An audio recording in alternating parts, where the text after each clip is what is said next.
Airports say a change to the takeoff procedure has led to a big increase in aircraft noise. Feelings are running so high, there's a public meeting tonight.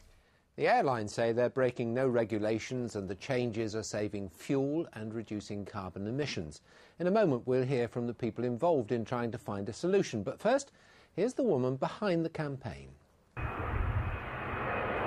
As another plane takes off from Stansted, it's saving fuel and flying lower for longer. But for the residents of nearby Hatfield Heath, the noise is a constant source of irritation.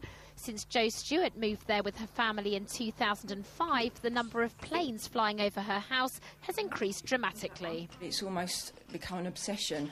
Hear a plane overhead and sort of look up as if to say, oh, not another one. I hate it. The planes we thought would be a minimal problem. We didn't anticipate anything like what we're experiencing now.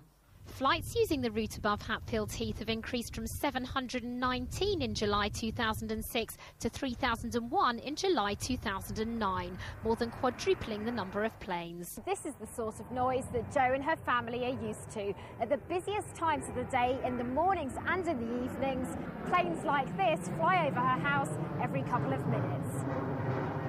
The planes disrupt their everyday life. They can't open windows and every morning means an early start. You just know that nearly every morning you're going to get your sleep disturbed. My other half in particular notices it more. She's a very light sleeper anyway, but, you know, that will wake her up almost every morning. I can sleep through it sometimes. The airlines say they're operating within Department of Transport guidelines on aviation noise. They say the changes to take-off procedures are designed to save fuel and reduce carbon emissions. Felicity Simper, BBC Look East. Well, just before they went into their meeting, I spoke to Dr. Andy Jefferson from Stansted Airport and Martin Peachy from Stop Stansted Expansion. I asked Dr. Jefferson what had been achieved in the negotiations so far.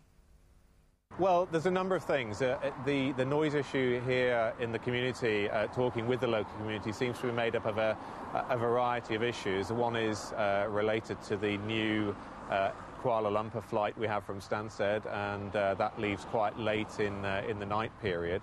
So we've been doing a lot of work behind the scenes with the airline AirAsia X to seek if they can move those flights a little bit earlier. Some of them go late at night, so we've been doing that work. We're also been working with the airlines on trying to improve their track keeping as they leave from the airport, and we think that some of the additional noise disturbance in this area has been due to some track keeping issues as the aircraft leave the airport. You talk about working with the airlines. I mean, how responsive have the airlines been? Have you actually got a deal with them to do these things?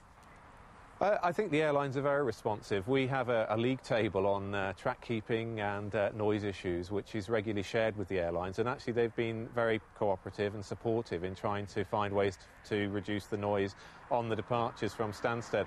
I think clearly in this situation there is a trade-off that we are looking at, and to the changes the airlines have made do make those departures more fuel efficient. And clearly, with the news this morning on around the climate change issue in aviation, it is very important that we try and reduce the CO2 emissions from aircraft, and the airlines have been working on that.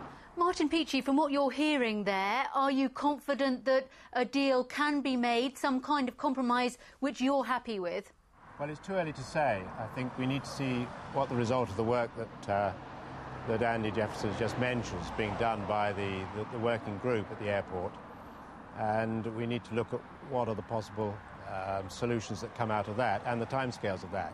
Do you understand the need to reduce the carbon emissions is one of the reasons they're doing this?